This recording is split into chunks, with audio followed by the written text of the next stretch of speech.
Saudaraku, kita sebagai hamba Allah wajib untuk menyerah secara total kepada Allah dan Rasul-Nya. Karena apa yang kita pandang baik belum tentu di sisi Allah baik. Dan apa yang menurut Allah baik pasti itu baik walaupun menurut kita kurang baik.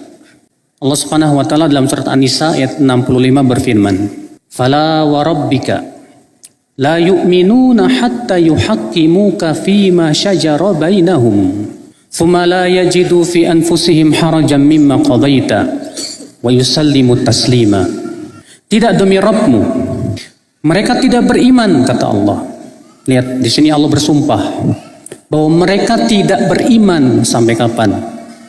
Sampai terpenuhi 3 syarat. Yang pertama, hatta yuhaqqimuka fima syajara bainahum. Sampai mereka menjadikan kamu, hai Muhammad, sebagai hakim dalam perkara yang diperselisihkan di antara mereka. Ini yang pertama, menjadikan Rasulullah sebagai hakim dalam perkara yang diperselisihkan di antara kita. Yang kedua, tsumma la yajidu fi anfusihim harajan mimma qadaita. Kemudian mereka tidak mendapatkan rasa berat untuk menerima keputusanmu. Masya Allah, ini yang kedua. Yang ketiga apa? Wa yusallimu taslima. Dan mereka taslim, menyerah, menerima dengan sebenar-benar penerimaan, dengan sebenar-benar penyerahan. Lihat, perhatikan ayat ini saudaraku sekalian. Di sini Allah Subhanahu wa taala bersumpah bahwa keimanan seseorang tidak sempurna sampai terpenuhi 3 syarat tadi. Yang pertama, menjadikan Rasulullah sebagai hakim dalam perkara yang diperselisihkan di antara kita.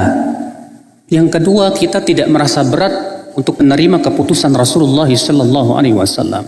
Yang ketiga, kita menyerah, menerima yang menjadi keputusan Allah dan Rasul-Nya, itu yang harus diterima. Makanya keputusan Allah dan Rasul-Nya bagi seorang mukmin itu bukan alternatif. Bukan alternatif. Allah mengatakan dalam surat Al-Ahzab, "Wa ma kana lil mu'minin wala mu'minatin idza qadallahu wa rasuluhu amran an yakuna lahumul khiyaratu min amrihim."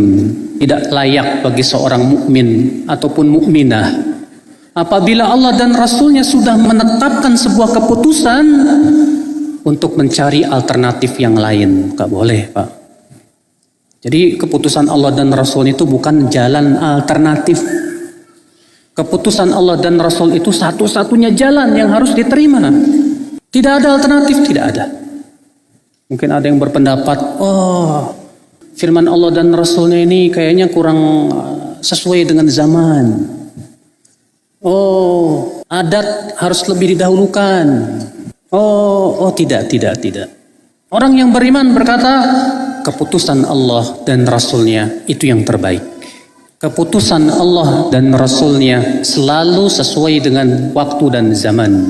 Keputusan Allah dan Rasul-Nya tidak bisa diotak-atik oleh pendapat dan hawa nafsu manusia. Itu sebuah aksioma yang harus diterima ya akhwal Islam, saudara-saudaraku sekalian.